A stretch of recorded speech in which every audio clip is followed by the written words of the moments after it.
Jadi ini terima kasih pada Ibu siapa? Puja ini. Ibu Jaini atas waktu yang telah diberikan untuk melakukan wawancara. Ini pertama-tama eh, aku ingin nanya nih Bu, bagaimana kondisi pasar saat ini? Apakah lebih ramai atau sepi dibanding biasanya? Jadi kan Ibu kan jualan di sini kan. Nah itu kalau misal dibandingin sama dulu itu lebih ramai atau sepi dibanding sekarang? Ya, kalau dulu sih rame, lek sekarang kan sepi lah ya. Ya nggak sepi sesepi apa ya, pokoknya bisa ada aja yang beli, tapi kan nggak serame dulu gitu. Nah ini pertanyaan kedua, eh, berapa lama Ibu berdagang di pasar ini? Sudah 25 tahun. Tahun 97 ya.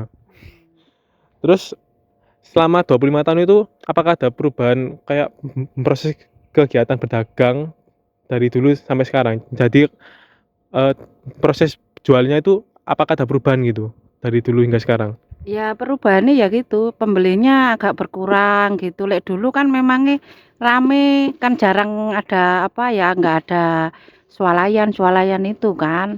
Di sini kan aku sendiri gitu. Berarti nggak ada kayak kalau dulu itu nggak ada pasar swalayan kayak Superindo gitu nggak ada ya? Oh, nggak ada, nggak ada. Terus kira-kira faktor apa saja yang paling mempengaruhi perubahan harga? Pertama-tama ini di pasar ibu ini harganya itu sering stabil atau sering berubah-berubah? Ya sekarang sih harga itu pasar nggak pasti ya. Lek dulu kan harga normal, banyak yang tetap gitu. Lek ini harus ngapal no harga gini, besok kadang itu ngelonjak, ngono. Mau habis gitu terus turun gitu. Tadi tiap hari itu nggak pasti gitu Nggak loh. pasti. Iya, Terus eh, apa yang jadi faktor buat harga itu saat ini berubah gitu? nggak tahu mungkin ya ekonomi mungkin sudah berkurang. Ini loh habis COVID ini loh Mas. Itu Covid. ngaruh. Iya. Ini nggak kayak dulu memang. Dulu kan itu kan aku juga kan di jalan ya, di posisinya kan enak dulu. Lah sekarang kan di belakang jarang ada orang yang tahu gitu. Terus apakah ibu itu pernah berjualan secara online? Jadi pakai apa kayak Shopee, aplikasi e-commerce itu Nggak pernah nggak? nggak pernah, Nggak pernah ya. nggak pernah. Nah, kalau misal nggak pernah itu, mengapa ibu nggak pernah berjualan secara online melalui Shopee dan lain-lain gitu? Nggak tahu ya, ribet mungkin ya. Lah itu kan kalau gini ya di WA gitu ada orang pesan online di WA nanti bisa tak kirim gitu, bayarnya transfer gitu aja. Dan itu sekarang kita bahas ke metode pembayaran. Apakah pelanggan ibu itu dapat menggunakan pembayaran non tunai kalau misal berdagang dengan ibu? Bisa, bisa dia transfer itu. Transfer BCA gitu ya? Iya, BCA gitu bisa. Lek apa apa jenenge lek lainnya ndak, cuma aku pakai BCA lek itu buat pembayaran. Oh, Lek non apa itu? non tunai. Non tunai itu. Terus menurut pendapat ibu itu apakah penggunaan non tunai kayak e-money misalnya transfer BCA atau Shopee kalau misal belanja di Shopee itu bisa memudahkan transaksi nggak antara pembeli sama pedagang? Sama aja. Enak juga ya, tergantung orangnya. Nggak tergantung iya. Lek orangnya susah yo itu mah tadi. Lah lek orangnya enak juga langsung dibayar juga.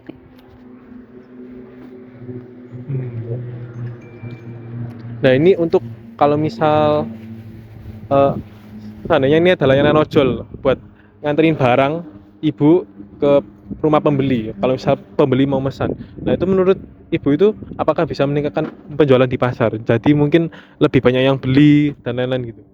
Tapi aku nggak bisa ngelayani kayak di luar Pakuwon ya itu. Biasanya kan aku yo di sekitar Pakuwon ini, jadi aku nggak pakai ojol. Kalau pakai ojol terserah orangnya itu. Nggak ini tuh kayak hipotesis kalau misalnya ada aplikasi yang nyediain layanan ojol buat pedagang. Jadi dia itu bisa buat pedagang dia bisa nganterin barangnya ke pembeli. Pembelinya nanti bayar ke yang jual sama yang ojolnya itu kalau misal gitu bisa bantu nggak penjualannya? Ya itu kan terserah orangnya. Kalau aku sih biasanya lek di Pakuwon itu kan nggak pakai ongkir biasanya. Kan Pak Jo sing nganter.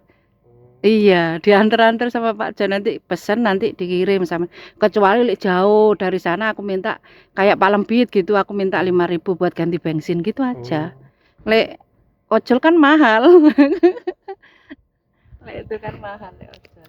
Ya ini tapi kayak kalau misalnya ada aplikasi gitu loh, ojol Ya itu. terserah. Kayak mirip Gojek gitu loh. Mm. Cuman ini buat pasar tradisional gitu. Terserah lek itu. Nah, sekarang kalau misal eh, bagaimana tanggapan Ibu tentang pembeli yang mencoba nawar harga untuk layanan untuk apa? Buat beli barang ini loh. Apakah itu karena dia menawar itu bisa meningkatkan penjualan, jadi lebih banyak pembeli yang datang gitu? Ya ndak sih, ya sama. Itu tergantung orangnya, Mas. Soalnya orang ku ndek mana kan jenenge pasar pasti ditawar gitu. Tapi kalian tetep lah aku jarang menawarkan barang ya, harga pas sudah nggak nawar sana sini, nanti malah ribet oleh banyak pembeli malah nggak sama nanti harganya gitu. Ya tapi eh, kalau misal ada pedagang yang bolehin nawar gitu kan pasti lebih banyak pembeli yang mau, yang mau beli di dia, mau beli di dia. Jarang juga, nek pelangganku di sini jarang nawar. Soalnya biasanya sudah tahu toh, lek harga sini kan aku nggak pernah nawar, jadi dia nggak pernah nawar. Kecuali lek orang baru, orang nggak tahu baru nawar. Itu tapi cuman di Bedoang ya. Mungkin di pasar lain gitu boleh nawar gitu. Boleh, sama aja. Boleh nawar. Kan pokoknya nggak dibawa lah, nggak boleh nawar. Nawar nggak apa-apa, semua kan bisa nawar gitu. Lek nggak tahu mungkin dia kan nawar, tapi lek pelangganku sudah kenal dia nggak pernah nawar. Soalnya harganya sudah gitu, segitu gitu. Terus ini tinggal dikit sih apa? Iya. Kalau misal mengenai penawaran harga untuk buat beli barang gitu. Iya. Kalau misal apa? Ada kayak layanan supaya pembeli itu bisa nawarin barang secara online itu gimana, Bu?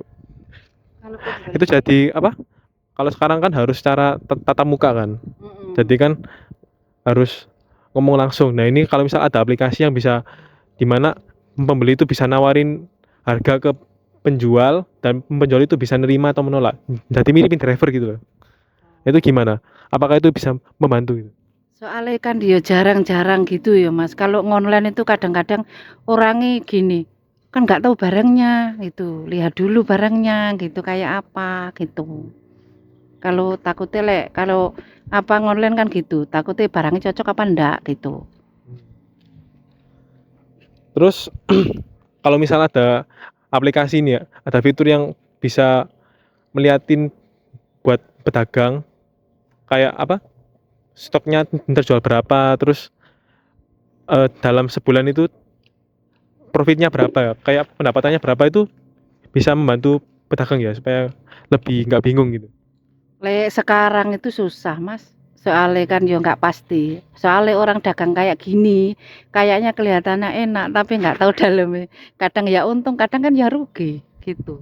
Iya ini tapi kayak ada layanan buat informasiin gitu loh.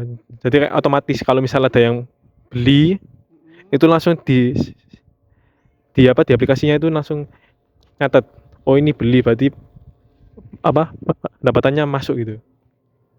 Lek gitu, lek iki aku nggak pernah tahu biasanya ku anakku ya Mas, lek gitu. Lek gini ya pokoknya aku ya pokoknya untung berapa, nanti apa itu apa belanjaannya tadi habis berapa gitu.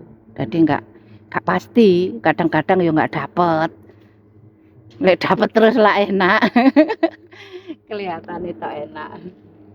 Ya, tapi ya bisa bantu ya kalau misal kayak apa informasinya disediain gitu buat Bisa bantu juga iya. terus ini pertanyaan terakhir Iya. apakah ada saran dan masukan buat ini kan kami kan mau buat aplikasi yang membantu pasar tradisional. Nah, itu kan ada fiturnya kayak yang tadi yang nunjukin eh, pendapatannya berapa kalau misal dihitung dari pengeluarannya itu kan dimasukin sama pedagangnya. Nah, itu nanti dihitung apakah untung atau rugi. Terus ada lagi kayak apa? Ini tuh hipotesis ya, cuman layanan ojol. Jadi kalau misal pembeli mau beli di pedagang, kalau misal di pasar Belauran gitu kan besar kan. Nah, itu ada layanan ojol yang bisa nganterin gitu. Iya. Nah, itu apakah ada saran dan masukan buat aplikasi kami gitu yang mungkin bisa membantu pedagang lebih lagi? Kalau di tempat sing besar itu pasar besar ya bisa membantu Mas, soalnya kan dia kan tetep ndek situ aja juali. Kan kadang untung sepinya orang itu kan nggak tentu. Jadi belanjaan itu ya bisa itu juga, bisa bantunya soalnya kan banyak orang yang tahu gitu.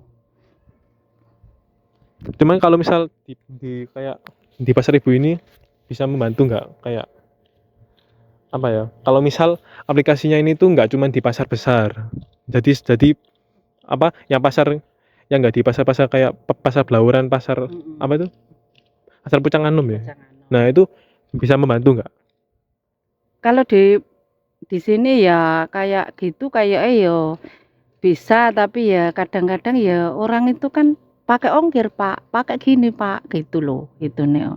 Kalau lek Pak Jo sing nganter kan nggak pakai ongkir. Jadi nih orang itu aja gitu aja di permasalahan juga orang-orang itu. Berarti ada saran nggak kayak supaya lebih baik gitu? Ada nggak kasih kayak ide gitu buat aplikasi ini? Ya bisa aja sih, boleh aja gitu. Itu juga bagus juga membantu toh. Kalau kalau di pasar kayak gini, ya itu tadi Mas, itu kan dipikirnya nanti kan apa ongkirnya pakai apa berapa, pakai ongkir atau berapa itu ditanya no. Orang itu 3.000 aja di masalah no gitu. Makanya padahal kan jauh gitu ke Palembit atau ke Antoni kan jauh toh itu. Lah makanya itu juga masalah juga itu sama juga. Itu tergantung lek orang apa jenenge apa itu orangnya mau ya bantu juga dia kan bisa di rumah nanti sayurnya datang sendiri gitu toh loh lalu enggak gitu ya susah soalnya sekarang itu susah enggak kayak dulu Kalau dulu gampang. iya bukan sekarang sudah lahir juga enggak bisa masuk sini. Iya. Ya tuh Bu, ini udah apa? Ini wawancaranya udah selesai. Namanya siapa? Saya lagi. Puja ini ya. Makasih ya Bu atas atas apa? Atas waktu yang telah diberikan buat wawancara ini. Iya Semoga ini bisa sama-sama. membantu ya. Iya sama-sama. Makasih ya Bu. Iya.